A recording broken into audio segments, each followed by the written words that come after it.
18 के श्लोक नंबर 62 में भगवान स्वयं कह रहे हैं कि अर्जुन उस परमेश्वर की शरण में जा जिसकी कृपा से परम शांति व शाश्वत स्थान अर्थात सतलोक को प्राप्त होगा।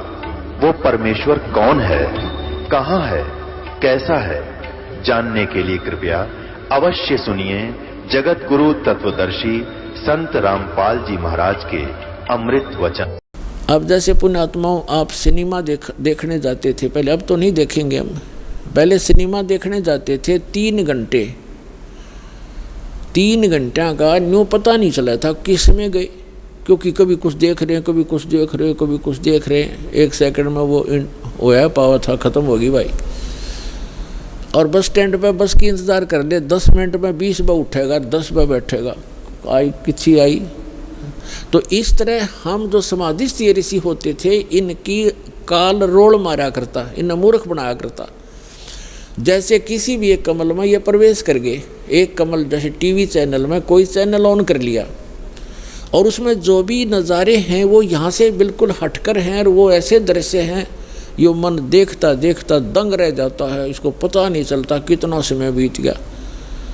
तो इस प्रकार वो काफ़ी समय तक ये नज़ारे देखा करते, मोक्ष नहीं हुआ इनका। तो जो दास आपको कंसेप्ट क्लियर करने जा रहा है, इस प्रकार पार्वती का कोई चैनल ऑन हो गया और उस चैनल में वह घुस गई, लागी सिनेमा देखने। अब जब सुरती चली जाती है दूर तो आभास शरीर को नहीं होता। जैसे हमने कई बार देखा कि बातें कर रहे होते हैं बस स्टैंड पर, और कुछ जो हमें नहीं ज़रूरत जिन व्हीकलों की, जैसे हम इंतज़ार कर रहे हैं बस की, अरे कोई ट्रक आ गया और उसके हमारे पास से गुजर गया हॉर्न देता हुआ, हमें पता भी नहीं वो हॉर्न कब देकर बजा के चला गया। हम इतने उन बातों में मगन हो गए, इतनी सुरती हमारी वहाँ से हट गई। तो ऐसे पार्वती की सुरती हट गई और शिव जी बता रहे थे कि ऊपर देखो मूल कमल में आपको ऐसे दिखाई देगा, हृदय कमल में ऐसे दिखेगा। तो पार्वती की समाधि लगी, किसी कमल में पहुँच गई, वह घुस गई उसमें, वह सैर सपट्टे कर रही।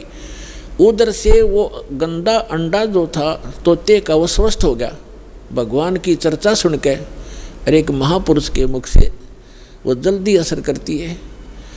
तो उसी समय वो स्वस्थ होकर अंडे से बाहर निकल कर बच्चा भी बन गया तोते का। और वो तोता फिर भगवान शिव बता रहे हैं कि ये मंत्र जाप करो, इसको ऐसे ऐसे जाप करो, किलियम जपो गौरा, सुन मंडल में पहुँचा बोरा। इस पर काफ़ी लंबा प्रकरण है, फिर बताएंगे। और ऐसे हरियम जपो, तो सारा बता रहा था। तो वो बता रहा था, पहले तो पार्वती कह रही थी हाँ ऐसा है, हाँ जी। तो फिर तोता लग गया कहने हाँ जी। अब पार्वती तो समाधिस्थ, भगवान शिव ने अला के देखा हुआ तो समाधिस्थ हो रही है, और हाँ जी की आवाज़ कहाँ से आ रही है। तो जब उसने देखा कि अवश्य यहाँ कोई व्यक्ति है, इधर उधर देखा तो तोते ने सोचा है भी वो शिव जी पकड़ेगा, तेरी टिटवी दाबेगा।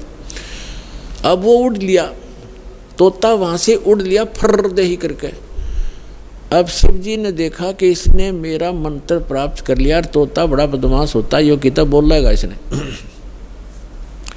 और ये ऐसे बताने से किसी व्यक्ति के हाथ लग गया। जैसे ये राक्षस क्यों बन गए, जो साधना करते थे मर्यादा तोड़ गए, सब विकार करने लग गए, और उस भक्ति की से उसमें सिद्धियाँ उतनी ही आ गई जो देवताओं में थी, लेकिन उनके कर्म बिगड़ गए, तो वो बराबर की शक्ति युक्त हो गए और दुखदायी एलिमेंट बन गए। इसलिए इन मंत्रों को अभी तक हम गुप्त रखते हैं कि एक आम जो बगैर किसी अधिकारी के इसको दिया नहीं जा सकता, यह हानि कर सकता है, फिर आम समाज के लिए भी दुखदायी बन जाता है। तो ये कारण था कि जनसाधारण कहते हैं भाई ये मंत्रों को तुम्हारे गुरुजी गुप्त क्यों रखते हैं। अब उनको क्या पता, जगत को भगत की मर्यादाओं का ज्ञान नहीं होता, तो श्रेयाम सार्वजनिक क्यों नहीं करते, वो सबको क्यों नहीं बताते। कोई बात है, अब आपके पास 20 लाख रुपये हैं तो बांट देना सबको, खड़ा होगा गली में बांट दे, 10-10 रुपये, 100-100, 500, 1000-1000। जब तेन कहेगा कौन से बेटे ने दूँ, जो सा ठीक ठाक रखे, खराब ना कर दे। तो ये एक अनमोल धन है, ऐसे नहीं बांटा जाता। तो भगवान शिव पीछे पीछे और तोता आगे आगे, दोनों में सिद्धि, उस मंत्र से वो भी मंत्रित होकर के सिद्धि युक्त हो गया और वो भाग लिया। आगे तोते का शरीर छोड़कर वेद व्यास की पत्नी ने जमाई ली, उसके माध्यम से वो सूक्ष्म रूप से गर्भ में पहुंच गया। और जब उनका मिलन हुआ पति पत्नी का, तो उस समय उसने उसमें बॉडी धारण कर ली वेद व्यास और उसकी पत्नी से, और गर्भ में रहा। तो भगवान शिव आए पीछे पीछे और कहा कि पार्वती, वो व्यास की पत्नी, तेरे पेट में मेरे ज्ञान का चोर है, मैं इसे मारूंगा। तो उसने कहा कि क्यों मारोगे, क्या गुस्ताखी कर दी, यदि कोई जीव, मुझे तो मालूम नहीं, आप तो अंतर्यामी हैं भगवान, आपने को पता होगा क्या बात होगी कि इसने मेरा अमर मंत्र चुरा लिया, सुन लिया और ये अमर हो गया और कहीं ये किसी और को बताओगा, इसलिए मैं इसने ख़त्म करूँगा, मारूँगा। तो व्यास की पत्नी कहने लगी, बोले नाथ, एक तरफ तो आप कहते हो ये अमर हो गया, अमर हो गया तो आप मारोगे कैसे इसको? तो शिव जी वहाँ से आ गया कि भाई बात तो ठीक है, गर्भ में ऐसे साधक को हानि नहीं पहुँचा सकता, जो पूर्व जन्म के कुछ संस्कारी होते हैं वो गर्भपात से मरण नहीं होता उनका। और फिर व्यास जी और उसकी पत्नी भी साधक थे, तो साधक को कोई भी देव जो हानि नहीं पहुंचा सकता। तो भगवान शिव वापस आ गया। अब कहने का भाव ये है दास का कि पार्वती जी को वो मंत्र मिला भगवान शिव से, कहाँ, जहाँ पर आज हम एक अमरनाथ का मंदिर मानते हैं, अमरनाथ मानते हैं, और वहाँ अपने कल्याण के लिए हम वहाँ दर्शनार्थ जाते हैं कि हमारा मोक्ष हो जाएगा। अमरनाथ पर जाने से नहीं, अपने आत्माओं वो मंत्र से मोक्ष हुआ पार्वती का, उस अमरनाथ से नहीं। अमरनाथ एक स्थान है जहाँ पार्वती जी को वो अनमोल मंत्र प्राप्त हुआ था। अब इस दास के पास वो कंप्लीट स्पिरिचुअल नॉलेज है, वो अमर मंत्र है। ये अमर मंत्र जो भगवान शिव ने पार्वती जी को दिया, ये तो इतना अमर है, जब तक शिव रहेगा पार्वती की मृत्यु पुनः नहीं होगी, और एक दिन पार्वती भी मरेगी, शिव भी मरेंगे, ये अविनाशी नहीं है। श्री इसका प्रमाण है श्री देवी भागवत 3रा स्कंद सचित्र मोटा टाइप 3रे स्कंद में गीता प्रेस गोरखपुर से प्रकाशित के 123 पृष्ठ पे भगवान विष्णु स्वयं कहते हैं, अपनी माता की स्तुति करते हैं दुर्गा की, तुम शुद्ध स्वरूपा हो, ये सारा संसार तुम्ही से उद्भासित हो रहा है, मैं ब्रह्मा और शंकर आप ही के कारण हम वर्तमान हैं, और हमारा तो आविर्भाव माने जन्म और तिरोभाव माने मृत्यु हुआ करता है, हम अविनाशी नहीं हैं। अपने आत्माओं, जैसे इस दास से मंत्र आप जी को बरवाला के पुराने आश्रम में मिला है, तो उसके लिए वो पुराना आश्रम अमरनाथ है जहाँ वो मंत्र मिला आपको। अब उस बरवाला आश्रम में माथा टेकने तो नहीं, उस मंत्र के जाप करने से आपका मोक्ष होगा। और वो मंत्र आपको ये दास कहीं भी मिल जावे, जैसे घर घर जाया करते थे हम, वो घर में मंत्र देते थे, तो उनके लिए वो स्थान है, वो अमरनाथ जहाँ ये मंत्र मिला था, उस अमरनाथ उस अमर मंत्र के मिलने वाले स्थान से मोक्ष नहीं, चाहे माथा टेको चाहे ना टेको, उस मंत्र के जाप से मर्यादा में रहते हुए साधना करने से आपका मोक्ष होगा। जैसे पहले हम नगर नगर में जाकर सत्संग करने लगे थे, और वहाँ टेंट लगाया करते थे, भट्ठी बनाया करते थे मिट्टी ग्राउंड में, ईंटों की मट्टी भट्ठी बनाकर हलवा खीर बनाते थे, और सत्संग करके हम अगले स्थान दूसरे शहर में चले जाते थे। तो जैसे हम एक बार करनाल के अंदर सत्संग करके चले गए, हम चले गए हिसार में आ गए, तो जिस भक्तों ने वहाँ नाम लिया था तो उनके लिए वो करनाल का वो मैदान अमरनाथ है। लेकिन अगर कोई उस बाद में कोई व्यक्ति यूं कहे कि चल आपको वहाँ वो स्थान दिखा कर लाता हूँ जहाँ पर रामपाल महाराज का सत्संग हुआ था, तो वहाँ क्या दिखा कर लाएगा बाद में? जहाँ भट्ठी पड़ी थी ईंटों की, यूजलेस, हमने काम सारा कर लिया था, हम आगे चले गए। अब उन भट्टियों को देखने से, जैसे हम वहाँ ये सत्संग जहाँ हो रहा हो और ये दास जहाँ उपलब्ध हो, तो वहाँ भक्त हों, वहाँ पर खीर भी मिलेगी, हलवा भी मिलेगा और ये अनमोल ज्ञान भी सुनने को प्राप्त होगा। अब यदि कोई व्यक्ति कहे कि चल आपको वो स्थान दिखा कर लाता हूँ जहाँ सत्संग हुआ था, वहाँ जाकर क्या दिखावा, देख यहाँ तो खीर बनी थी, यहाँ हलवा बना था, यहाँ बैठ कर नाम दिया था, तो वहाँ ना तो वह खीर ना हलवा, सूखी भट्ठी है, उन्हें 6 पे माथा टेका हो जाए। तो वह चीज़ तो यहाँ मिलेंगी जहाँ दास उपलब्ध है। अब ये बरवाला के अंदर है वो भट्ठी, वो खीर भी, हलवा भी और अनमोल मंत्र और ज्ञान भी।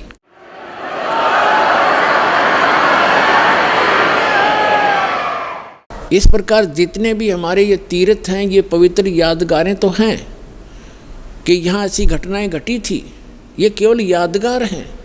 लेकिन वहाँ जाने से जीव को पाप के अतिरिक्त कुछ नहीं मिलेगा। एक समय जैसे परमात्मा की लीला में लिखा हुआ है कि वो सतलोक से चलकर आते हैं, वो 3 प्रकार की स्थिति से हमारा धारण पोषण करते हैं, 3 प्रकार के शरीर से। एक शरीर से तो सतलोक में स्थायी रहते हैं, उनके एक रोमकूप में करोड़ सूर्य करोड़ चंद्रमा मिला दे इतनी रोशनी होती है। और दूसरा वो करते हैं लीला, जैसे प्रत्येक युग में एक शिशु रूप धारण करके एक लीला करते हैं, उनको निसंतान दंपति उठा ले जाते हैं, धीरे धीरे बड़े होते हैं और जो वो क्रियाएं कर रहे होते हैं माता पिता, वही क्रिया करते हुए एक जन साधारण जैसा जीवन जीकर वो परम पिता दिखाते हैं, ऐसी लीला किया करते हैं। और दूसरी प्रकार की स्थिति में वो कभी भी कहीं पर भी आकर के साधु रूप में प्रकट हो जाते हैं, अच्छी आत्माओं को मिलते हैं, उनको ज्ञान देते हैं, उनको अपने से परिचित कराते हैं, जो भटक रही होती है उनकी प्यारी आत्मा। ऐसे ही एक धर्मदास नाम के महापुरुष वैश्य थे, बनिए थे और वैष्णु साधु से दीक्षित थे, विष्णु जी के पुजारी थे, विष्णु जी को इष्ट मानते थे, साथ में शंकर भगवान की भी पूजा करते थे। जैसे भी हमारे धर्म गुरुओं ने हमारे को जो ज्ञान दे रखा है, हम वैसे ही वो लगा हुआ था।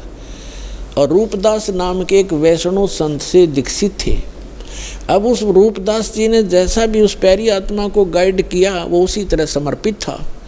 उसने बता रखा था रूपदास जी ने कि 68 तीर्थ करने चाहिए, अमरनाथ 4 धामों को भी अवश्य वहाँ जाना चाहिए, एकादशी का व्रत करो, हरे राम हरे कृष्ण और भोलेनाथ शंकर भगवान का इसका जाप करो, ओम नमः शिवाय आदि।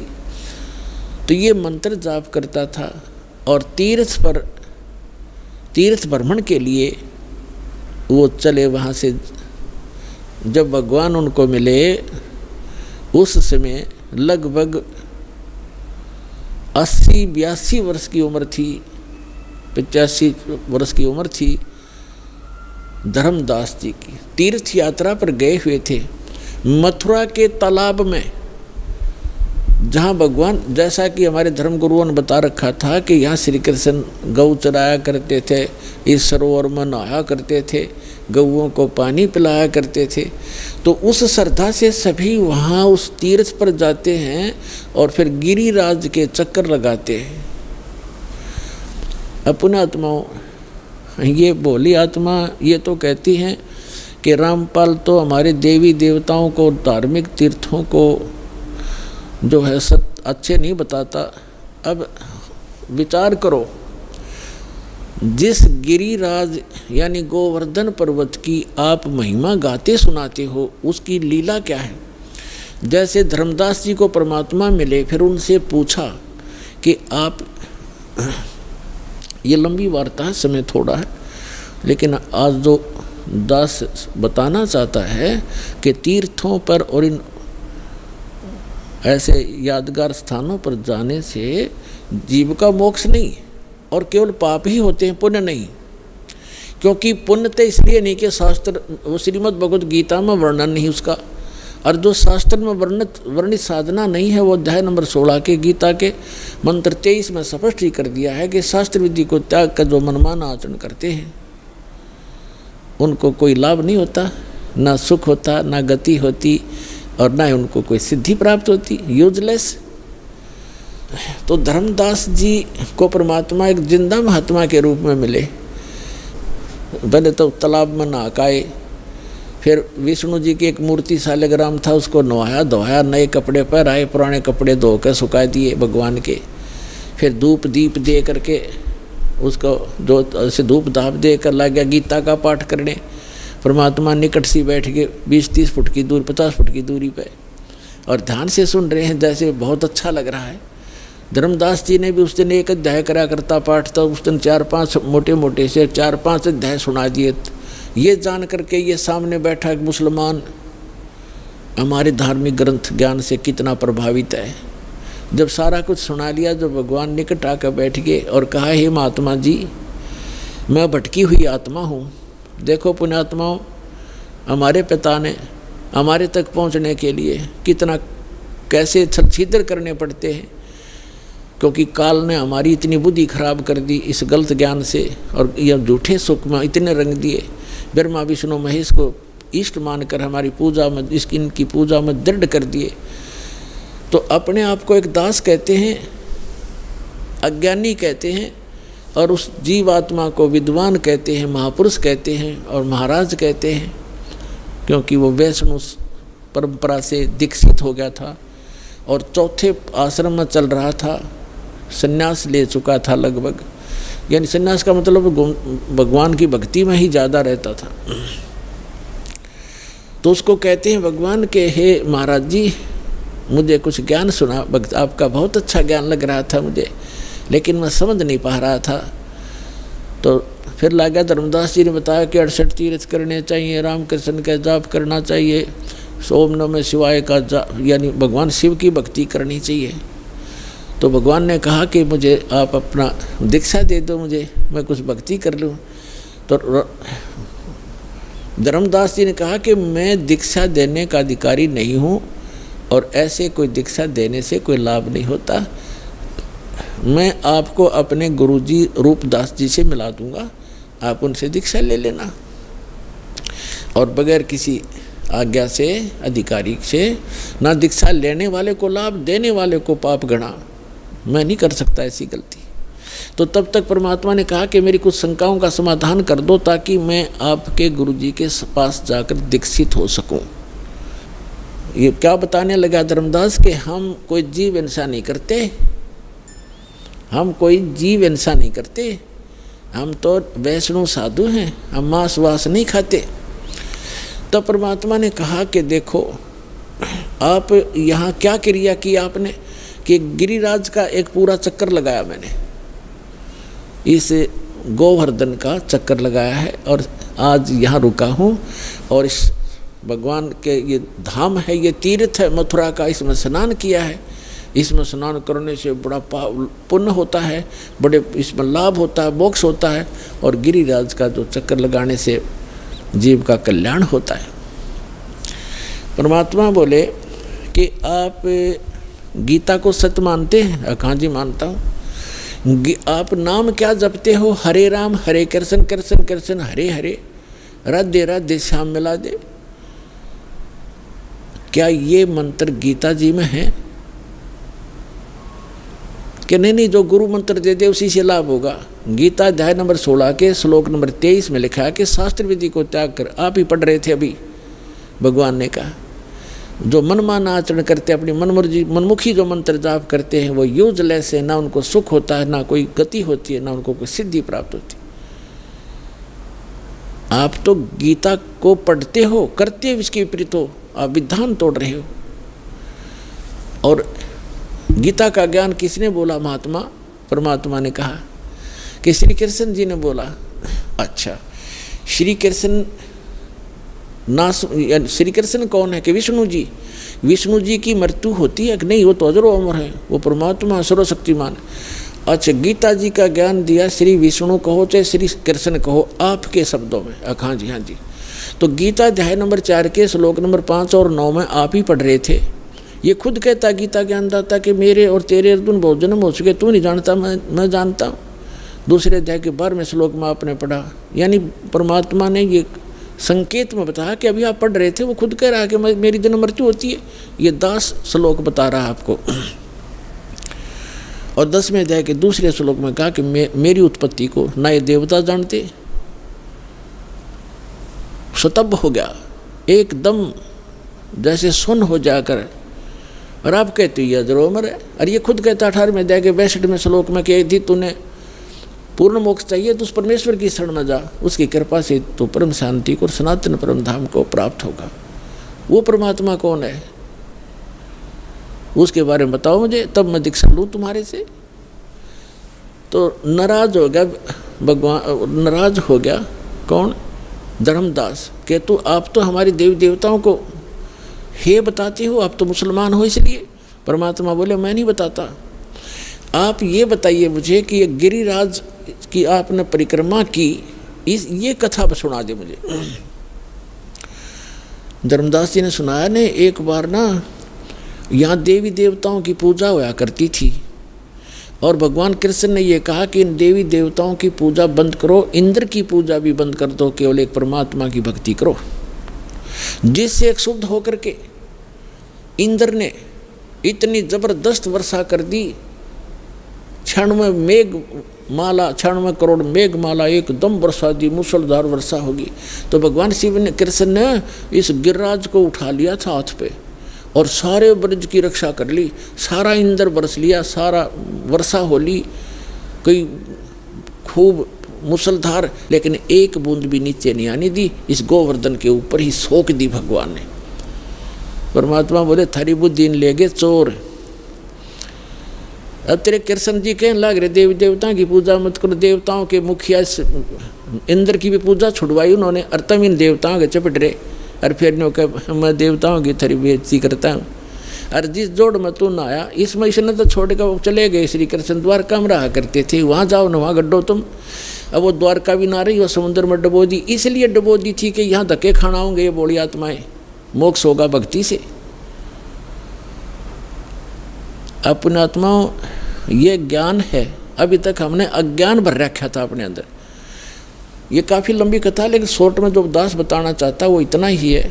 फिर परमात्मा ने कहा कि आप कहते हो कि मैं कोई जीव हिंसा नहीं करते, आप कहाँ से चल कर आए हो? कि बांधवगढ़ से आया हूँ। कहाँ? मथुरा में। कितनी दूरी है, कितना डिस्टेंस है मथुरा और बांधवगढ़ का?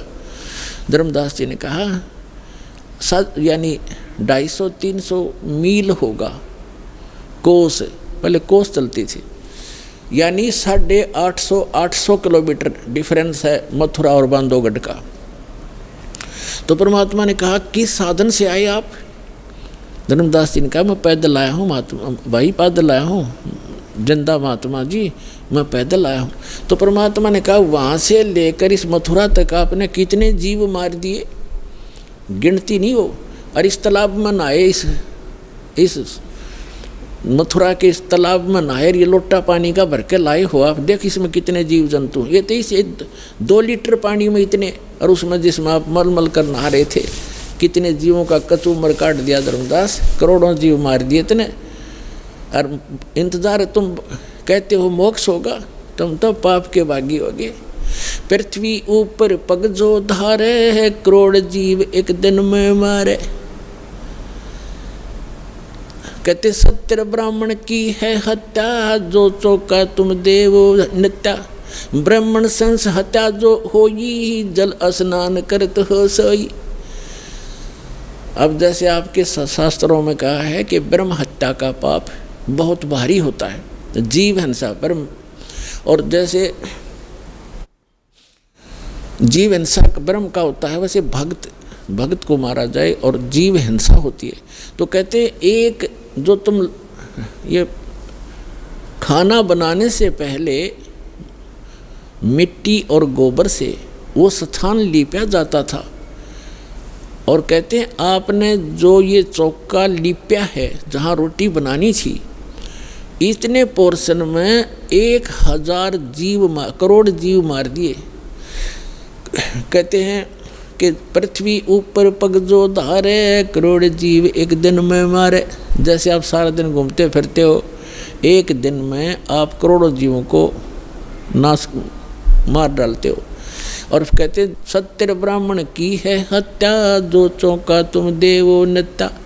जो नित्य तुम लिपा पोती करते हो, इसमें 70 ब्राह्मण जैसी जीवन सा हो जाती है। और ब्राह्मण सेंस हत्या जो होई, जल स्नान करते हो सोई। इस तालाब में नहाते हो ना, इसमें इतने जीव मर जाते हैं, 1000 ब्रह्म हत्या का पाप तुम्हें लगता है। हरी भांति पृथ्वी के रंगा, अंत कोट जीव उड़े पतंगा। खान पान में दमन प्राणी, कैसे पाओ मोक्ष निशानी। तुम खाते हो पीते हो, इसमें भी जीव मरते हैं। आटा गूंदते हो, इसमें भी मरते हो। पोछा लगाते हो, इसमें भी मरते हैं। और तुम कहता है हम जीवन सा नहीं करते। अपनात्माओं के कहने का भाव ये है दास का कि उस तीर्थ पर जाने और आने में आपने जो पाप जीव मारे वो तो आपके बैड अकाउंट में, और पुण्य एक भी को नहीं, क्योंकि वो सदग्रंथों के विपरीत साधना है। शास्त्र विधि को त्याग कर वो मनमाना आचरण है। तो यहाँ आपके मन में ये शंका आवेगी। अच्छा, एक तो ये कंसेप्ट आज का जो सत्संग है, ये कंसेप्ट चल रहा है कि तीर्थ क्या है, ये अमरधाम वैष्णो देवी आदि कैसे बने, ये क्लियर हो गया। एक दूसरा ये था कि भगवान के दर्शन से नहीं मंत्र से मोक्ष होगा। जैसे भगवान, जैसे आप श्री कृष्ण जी, श्री विष्णु जी और श्री भगवान शंकर जी को भगवान मानते हो, जैसे पार्वती से ज़्यादा दर्शन शिव के कोई नहीं कर सकता। वह तो उसकी धर्मपत्नी थी, अर्धांगिनी थी, सबसे ज़्यादा दर्शन वो एक करया करती, लेकिन मोक्ष नहीं था। उस मंत्र से मोक्ष हुआ। भगवान खुद वो परम अक्षर ब्रह्म 120 वर्ष तक भारतवर्ष की पृथ्वी पर काशी के अंदर रह कर चले गए, और करोड़ों व्यक्तियों ने दर्शन करे, लाखों ने। मोक्ष नहीं हुआ क्योंकि उनको वो मंत्र प्राप्त नहीं हुआ, उस योग्य वो हुए नहीं कि जिससे वो मंत्र प्राप्त कर लेते, जिससे मोक्ष होना था। तो वो मंत्र और वो समय अब आ गया पुण्यात्माओं। अब ये वो कलयुग का धन है आपके माता पिता जिनसे आपका जन्म हुआ, ऐसे समय में जो परमात्मा ने पूर्व निर्धारित किया हुआ था। अब वो समय आ गया है, वो कंप्लीट कोर्स आपको प्राप्त होगा और इस मंत्र से मोक्ष होगा जो आज दास के पास उपलब्ध है। इसको प्राप्त करो और अपना कल्याण कराओ।